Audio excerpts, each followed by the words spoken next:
season, you'll be tested, no, you can't fake. Take no money, no two coats, walk by faith. Cause in the kingdom, that's the currency in which we pay. You shine, you coming, that's the judgment that you can't escape. Shalom! Welcome to our podcast, Growing in Virtue, with me, Sister Azira. Me, Sister Kyle. Me, Sister Shanita.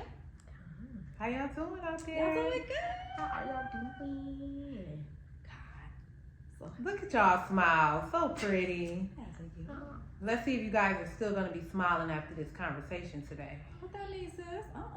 Look at We're getting ready to go into wives, marriage, and our duties as wives. Dun, dun, dun! What is wrong with you? Dang. All right, boom. Yes. We about to get right into it. Okay. Where we going first? I's married. I's married. And I too is married. Yes. And it hasn't always been a good, long, a good happy road. It ain't always been easy. Yes, ma'am. In these 4 years of my marriage. I've been married 15 years. What about you, Master? Well, I think it's 11 years. You think it's You illegal? think you lost count? You don't know? Oh, shit. It's been so long, you just... Yes. Well, let me tell you. I don't know where this accent came from, but we gonna do it for a minute. I've been married 15 years, and I love my husband. Okay. Loves my man. Yeah. But I haven't always... Loved my man. Girl, what? I didn't stop. But I ain't always do what I was supposed to do, like it said in the Bible. Okay? That's my testimony for right now. Your turn.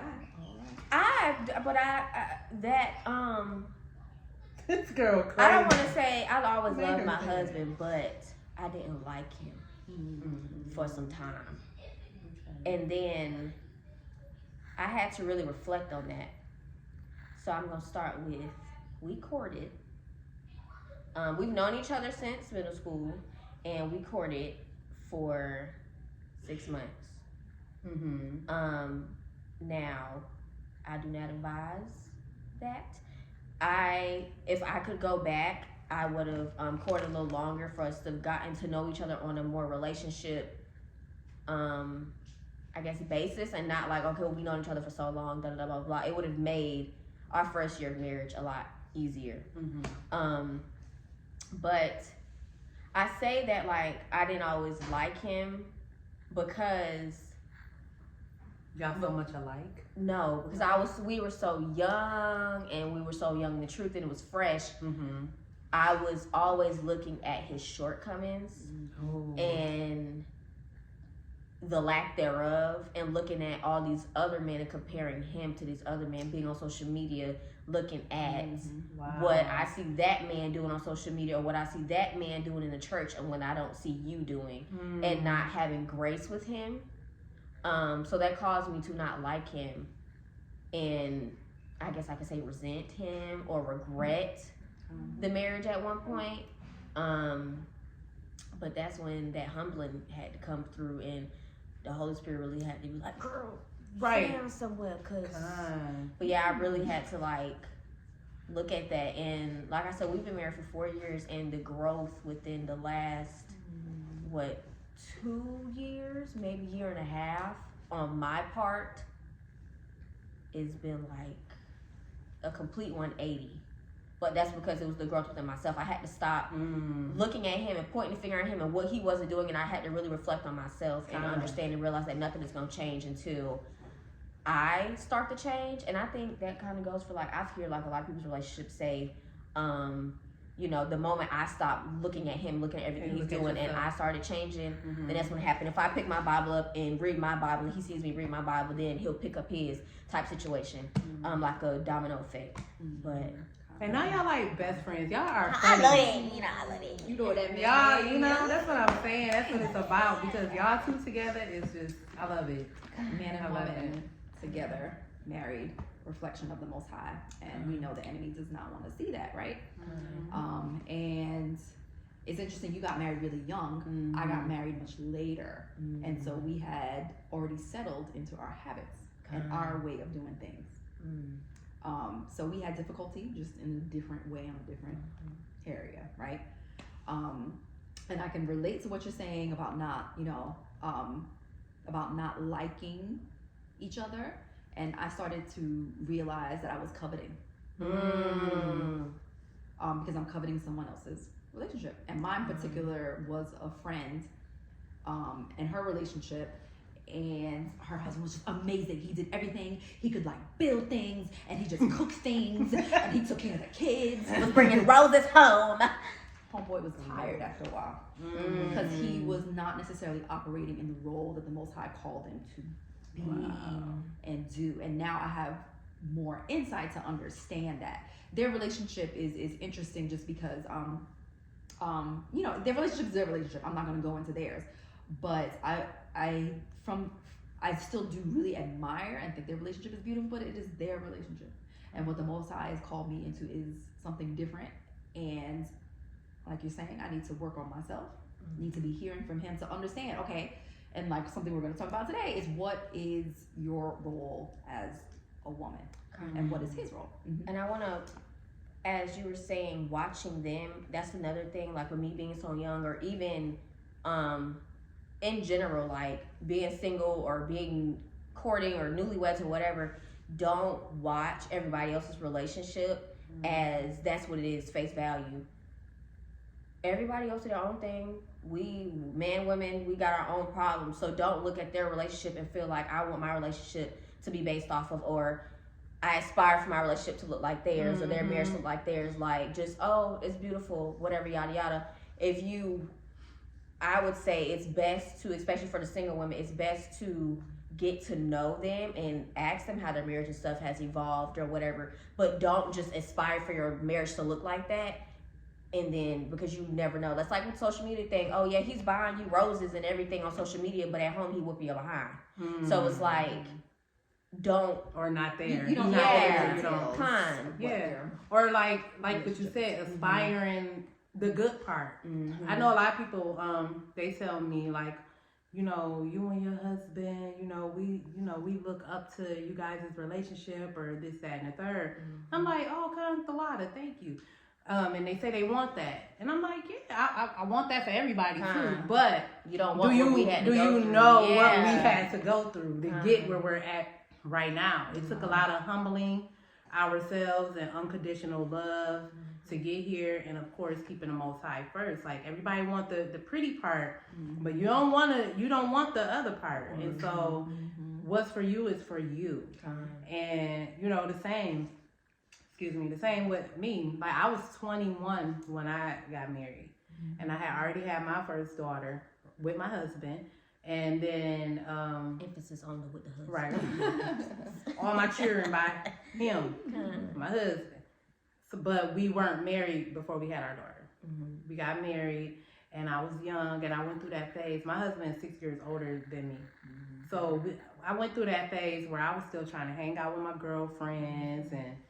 I'm here and there, and then if he went somewhere, I had a problem with it, and it was just a lot. Then I also went through a phase after I had all of my children, like I felt like I didn't get to live my life. Like, oh my goodness, I was so young, and I've been a mom, and me and my husband was living together, and I've been a wife, and I've been doing this and doing that, and then I started resenting him at a point where I was just like, you know what, I haven't gotten to do anything, like what about me? Now I was younger when that happened, and going back to that point, it just showed me like, girl, you were so selfish, because it just showed that it was me thinking about me. I wasn't thinking about him. I wasn't thinking about the children. I wasn't thinking about everything that we had built together and what we got going on. It was very vain. And so when, what was it? Is that in Ecclesiasticus, when he was like, vanity, everything's vanity. It hit me because it's like, everything is vanity. Because it's like, what am I trying to go out there for? What am I talking about? I didn't have enough time. I've been hanging out since I was, before I even, wasn't even doing it with the fake IDs and everything. So why is it that now I'm feeling? I see you snuck in. I'm like, why am I feeling, and then when I started diving into the word and the Most High just started slapping me, I'm like, yo, like, that's so selfish. Like, what are you talking about? Like, you have an amazing man. You got a man that's providing. If I was to go out, God forbid, get hit by a car, no leg, missing teeth, one eye, that man's still gonna be here. And I can say that with every bone in my body. Stop imagining what Stop. she said. Because she's so childish, I see all the time. But I know that man will still love me the same. Think about that, right? So when you even people getting into these relationships today, think about that. Like sometimes they looking at just what you look like, but you gotta know and you gotta feel that in your whole heart and soul that is gonna be your person. And I feel that with mine. And this is part of, connecting to what you're saying. I realize that not everyone, in this world, too many people have different definitions of marriage and what it means to be in marriage. And so that's what leads to divorcing easily and walking away. So my husband is not in the truth, but he comes from a culture that they don't get divorced. Like, we just gonna figure something out. They just don't. And it's the trend now to where my truth. You have to be happy. If you're not happy, get out. Then leave. And this is the crazy thing. So I was watching something on women in menopause, and this doctor was kind of championing the fact that a lot of women who were starting to understand menopause were getting divorced because they weren't putting up with it anymore. Okay. It was like they were empowered. Yeah, they were empowered by knowing their symptoms of menopause and knowing I'm not going to put up with whatever this is that my husband is doing anymore. So the amount, the number of divorces are going up because now people are using menopause as their excuse. And that's when to know that your definition of marriage is not from here. Oh, it's not from the book, right? It's not from the Bible. You have a different definition. It was to make you happy. Perhaps there were some good elements to your definition of marriage, but it's not what the Most High, right? For all the fancy weddings that cost thousands and thousands of dollars. And then for y'all to be married for 4 years and then y'all... Yeah, I'm not happy anymore. So. And you want to touch on that right now? Yeah. A situation was said to me a few days ago about a divorce happening because children being cared for or children having more importance over the wife. And when you get into the Bible and you actually read this where it says Christ is the head and then the Christ is the head and then the husband falls under Christ and then it's the wife and then it's the children. Like if you see that umbrella, it's Christ. And then so it's like the children do not come before the husband, the children do not come before the wife. And that's just to keep, they be like, like not happy home, happy wife, whatever that mess is. But the children don't come. The children on what? Don't come. And there's a lot of posts that be like, I'm going to fix my kid's plate first. Oh, yeah. That's why the daddy's plate in Mama Bear's was hot, the mommy's plate was cold, and the baby's plate was just right. Because, you can tell she got a... So going into that, we kind of gave you guys like a little synopsis of, what we are going into. Yeah. So with that being said, it's very important now because we've all come from, what it was to now how we've grown. It's all gonna come down to what our roles are as a wife. So that we don't sit around here feeling like, woe is me. Because that was me before. Oh, I think I did it too soon, or is this what I'm supposed to be doing? Because I didn't know what I was supposed to be doing. It was just like, oh yeah, I love this man. I definitely want to be married to him and I want his children, right? But I didn't understand my duties as a wife and how serious it was. a great example, and we all know the Proverbs 31. A great example of a wife is that Proverbs 31. And I'm not about to read it because y'all know. But it goes from. Please read a little bit. I'm going to read it. Proverbs 31. You want me to read the whole? Just a little bit. Okay. So 31:10 says, "Who can find a virtuous woman, for her price is far above rubies? The heart of her husband doeth safely trust in her, so that he shall have no need of spoil. She will do him good and not evil all the days of her life." Now, if you want to go into what it is, she seeketh wool and flax. She working willingly with her hands. She's going to get the food and stuff. She's doing all of that. She's making their clothes. She's getting up before the sun get up. Mm-hmm. She's not rising, but she's raising the children in the way that they should go and everything. So Proverbs 31 is a great example as to, or as a what? As an example of yeah, what it is to be a wife. Yeah. What? With that being said, when I read that, I felt like crap because I felt like, whoa, I am less than a woman, because that was not me. What do you mean get up early? I'm trying to sleep in. I'm still struggling. Even though I can't really sleep in, but then when I look in here, I'm inspired because I'm like, yo. But then when it says that she basically makes her man proud and does not grieve him. I grieved my husband before. My mouth, the way I used to speak. And I'm just like, yo, like I am so not her. And so I aspire, she openeth her mouth with wisdom and her tongue is the law of kindness. It wasn't me. And so when I read that, I was like, oh my goodness, like I am so, like I'm going to go to hell. No, for real. You know. Yeah, I'm like, yo, I'm gonna go to hell. Like I haven't been doing it right. Like give me some more time to get it right. And my husband is he can testify to this. Like my change. Like I'm. Here you go. What do you need? He's like, what? Like, and it makes him happy, right? Like, and he loves it. You know what I'm saying? And so, yeah, I'm better, y'all. I'm trying to get all the way Proverbs 31. I ain't all the way there yet, but when I read that, it ate me up. It's a journey for all of us in different ways.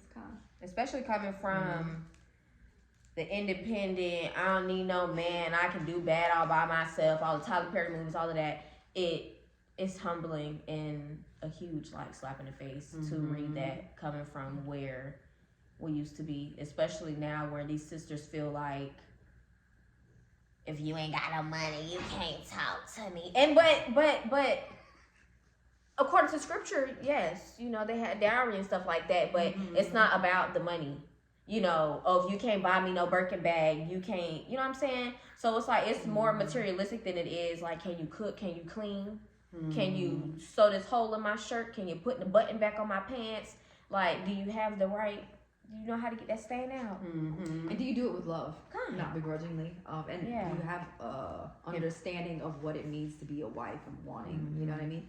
Yeah. Not doing it because, man, I gotta do this because I know the Lord gonna, like actually doing it willingly and actually submitting the way that, you know. So I also want to go into, really quick into Sirach 36 and 24. It's a lot going on social media where women feel like they're the prize when it comes into the marriages. And I remember I posted something one day saying that the man is the prize. Is the prize. And what I meant by that was, like for instance in Sirach where it says, with Sirach 24, where we at 36 and 24. He that getteth a wife beginneth a possession, right, unto himself. You spoke about the dowry. He purchased you back then. Literally. That's how it went, right? Like you courted, or that man saw what he wanted, and he approached your father, and he paid a dowry for you because you're his possession. And I think a lot of us get that confused, our roles in the relationship, and we feel like you know, you supposed to be taking care of it. It ain't he that findeth for a good wife, find a good thing. Yeah, because there's a lot of harlots out there and a lot of Jezebels out there. So if he find a good wife, he find it for a good thing. But it does not mean that we're that great thing, because there's a lot, all in all, the words that speak about our wickedness as women, and men shouldn't look upon women because of their beauty, because you know the power of women. We can literally say something to our men and it will stick with them forever. We can also speak life into that man and it will stick with him forever. But if I was to be like, oh, this person said something to me, what you gonna do about it? He's gonna feel the need to do something about it. Like the power from just even knowing how the women were in the, you know, in the book and all the stories and situations is really, we hold a lot of power and we're reckless with that power. Yeah. And that's why it's spoken of the way it is. So we just need to learn how to contain that and use our roles as women. Like, somebody help me out. You know what I mean? In the right way, yeah. And understanding, okay, so that power, what is that power meant to be? And the Most High is kind of showing a little more recently. The power that I have is in the same, that mirroring, the walk is not to take over a situation, but to inspire. And if we have a situation that needs to be dealt with, not that I need to deal with the situation, but give you suggestions, because to be the voice of wisdom, right? In like you said, a doer, but I mean, say that part. What was it? So the difference between being a helpmeet versus a help doer, in a sense, right? And that's something a lot of us women fall into very easily. Yeah. Just because we're just used to doing, I gotta do this, and you find in scripture, particularly with Jezebel, right? So her husband would run to her and be like, he won't sell me his land. Yeah. And she'd be like, what? Let me you know who you this. are? Yeah. Let me do this. Oh, Elijah did what? I'm gonna take care of this. And I had to realize, even though I wasn't doing certain things with that same strong spirit, that I was kind of doing it, because I was like, what? Okay, let me just do it. Well, why don't you just like using the power in the wrong way by exerting my will, rather than giving options and advice to help him make wise choices. And then the Most High was showing me that I was stripping him of confidence. Because I was making it seem like I know better. I'm from here. I know this. I have a degree. I've done this before. That's how they programmed us. Exactly. And that goes into me, for example, saying something and me telling my husband something and me feeling like, okay, I said what I said, so what you gonna do? Where it's like, if you are working with the Holy Spirit and you're asking to receive something to tell that man, and the Holy Spirit gives it to you, plant that seed and walk away. Don't nag him. Ooh, I'm speaking to myself. Don't nag him. Where it's like, oh, I said, okay, so when you gonna do it? When you gonna do it? When you gonna do it? When you gonna do it? Like, I've had to get to the point where it's like, okay, well, if I say this, and then it's like knowing that some men like be needing, we're the same way. I'm very indecisive, so I may ask you, and then I might ask you to get another opinion, where some men, like, their wives can tell them something, and then I could have said the same thing up and down, same words, same all of that, and then a brother could come and say it to him, and then now it's clicked for him. And some men are like that, and we can't feel like, oh, because I said what I said, now it's like, so you gonna listen to him over me, or anything like that. But just really, you know, giving him that word and just letting it go. And also understanding, like in Genesis 3:16, where it says, like, after Eve did what she did, and now we are being subject to him, that our desires will be unto our husbands. That's what it is. Like, it's not, I'm not gonna say it's not about us, but ultimately it's what we're doing for our husbands. And that goes into deep, like when legacy is spoken about, and the rules and stuff in the house, and making sure that those rules that your husband implemented are being, well, both parties, to the best of their abilities, acting in their roles is helpful. And I know situations probably like mine, and a lot of women situations, maybe your husband isn't doing the right thing. Maybe he isn't reading the word. You know, scripturally, we still don't have a right to do whatever we want. We still have to operate in the role of a wife. And it's taken me time to learn to do it unto the Lord. Whatever you do it with your whole heart, as if you were doing it unto the Lord, not unto man.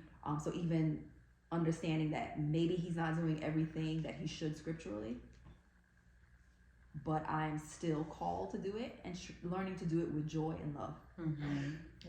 Still submitting to that man like we will submit to Christ and submitting to the Most High. And that's big. I feel like that's like with me, I forget that a lot. Like I'm speaking to the Most High because the men are the image of the Most High. So it's like I have to remember who I'm speaking to, who I'm talking to when I get ready to get snappy, or if I catch the attitude, like who you, because you wouldn't dare do it to Christ, you wouldn't dare do it to a higher. So excuse you. Like I think if we really think of it that way, it will make our jobs a little bit easier, and it will humble us.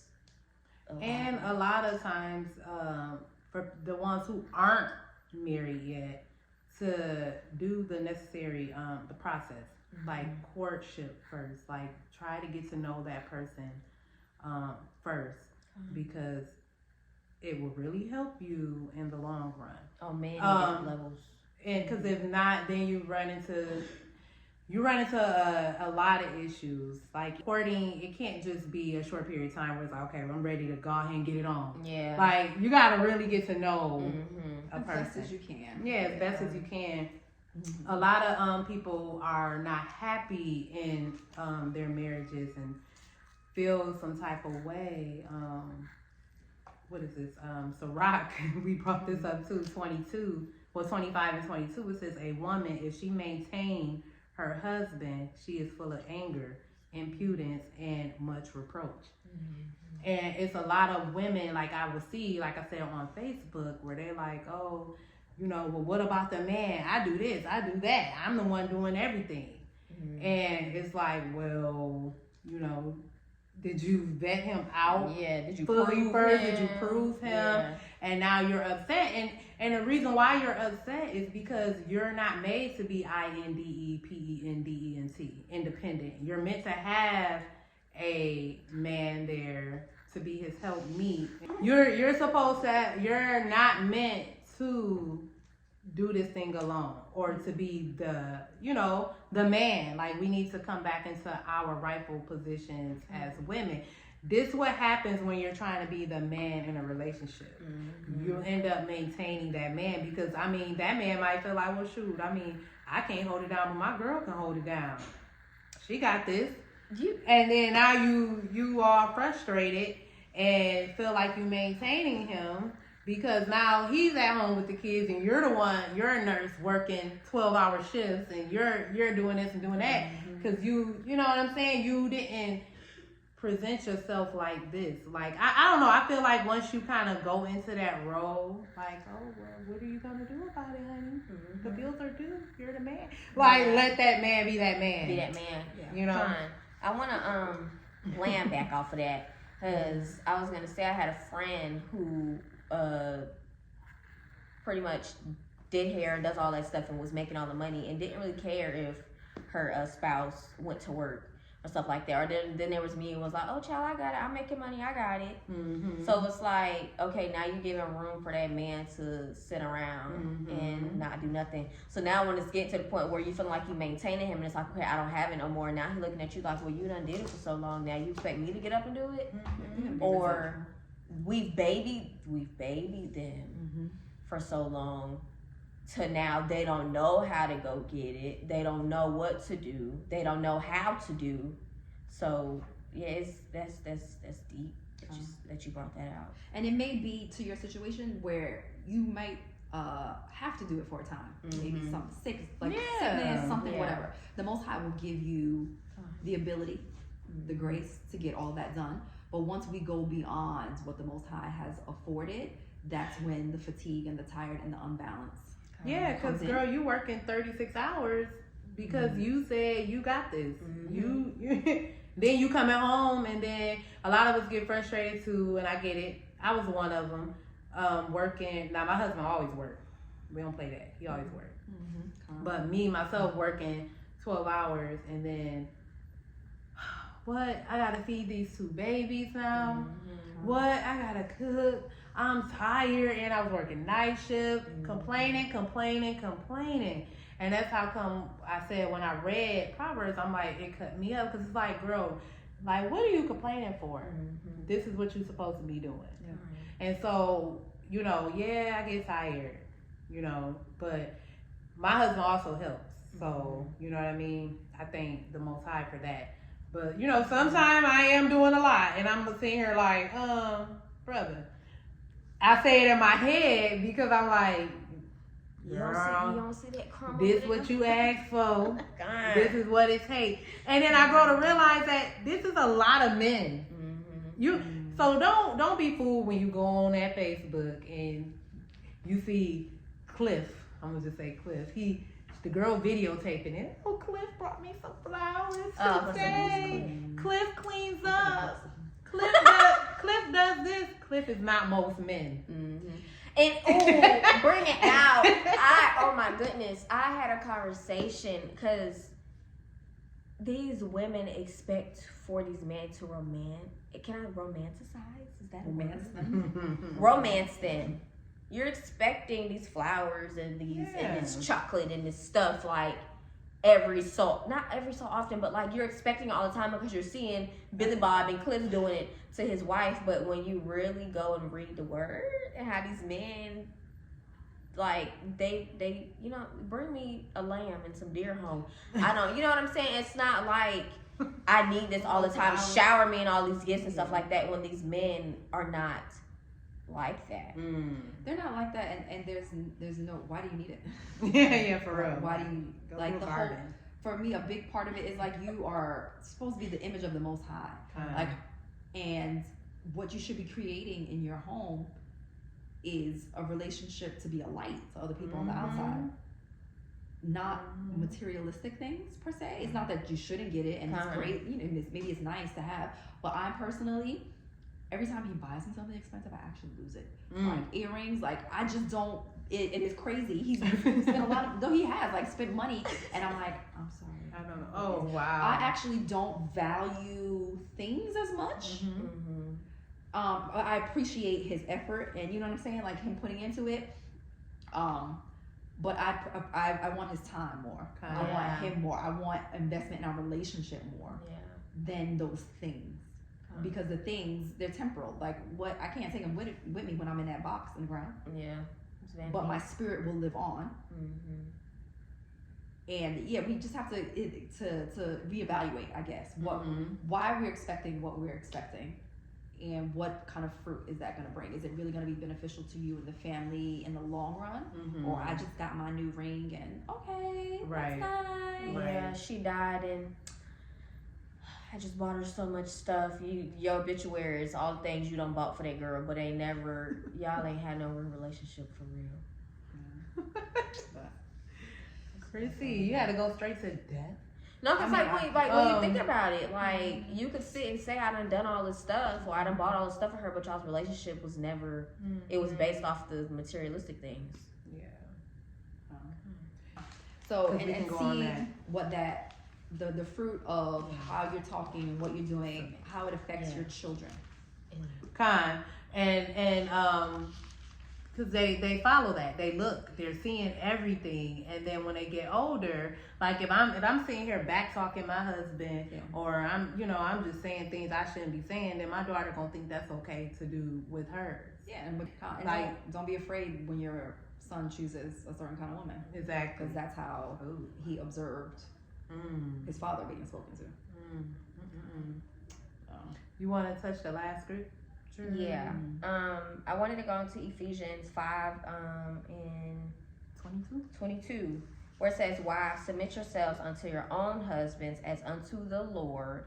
For as the husband is the head of the wife, even as Christ is the head of the church, and he is the Savior of the body. Therefore, as the church is subject unto Christ, so let the wives be to their own husbands in everything. Everything. Submit to that man. Not that it's easy. Everything. Yeah, Not saying that it's easy. We're all working at it, working on it. But remember, reflection of the Most High, Mm-hmm. and we're here to grow into Christ like us. I gotta say it. What you before gotta we say? end it. What you gotta say? Submitting with Yes. everything. You agree? Oh, yeah. Now, this is 1 Corinthians 7:1. Now, concerning the things whereof ye wrote unto me, it is good for a man not to touch a woman. Nevertheless, to avoid fornication, let every man have his own wife, and let every woman have her own husband. Right. Let the husband render unto the wife due benevolence, and likewise also the wife unto the husband. The wife hath not power over her own body, but the husband. And likewise also the husband hath not power over his own body. Defraud ye not one the other, except it be with consent for a time, that you may give yourselves to fasting and prayer, and come together again. Do you read that part again? Defraud ye not one the other. One more time. Defraud ye not one another. I don't feel like it today. Read it again. Defraud ye not one another. I'm too tired. Read it again. Defraud ye not Oh, one I've been- another. I've been I don't working work a too 12-hour shift. Defraud ye not one. Clearly, we're having a moment. So that's what we gonna end that thing with. Say it again, sis. Defraud ye not one another, except it be with consent for a time, that you may give yourselves to fasting and prayer, and come together again, that Satan tempt you not for your incontinency. To add this real quick, with the defrauding and the withholding blessings from one another, I don't know if y'all feel the same way, but defrauding and withholding for so long can cause attitudes and unnecessary mess. It's actually physical hormonal imbalance Yeah. to some degree. So it's not like, okay, yeah, let's just be doing this to be doing it, but it's like, y'all know y'all know what I'm talking about. Y'all be needing to tune up and your oil change. It's She'll make no sense. I'm gonna just eat my chips. I will have no problem. No, cause for real, cause sometimes we about to have a whole nother topic on no, it. but it's important. It's important. It's very important. And then, sometimes people, like you said, just need to release. Yeah, even if Yeah. you don't realize that that's the cause of it, a lot of times it could be. And then you don't want Jezzy at the work line. What's wrong, Bill? And then that's giving Your Bill. wife's not taking care of you. Was mine. I made sure you taken care of. And that caused wandering eyes. That caused the lustful thoughts. That causes a lot. Yeah. And the Most High knew it. That's why And so he does knew Satan. it. That's why it's written there. You know what I'm saying? And so does Satan. Satan knew. Yeah, Satan knew. And that's why they said for your economy. Shalom.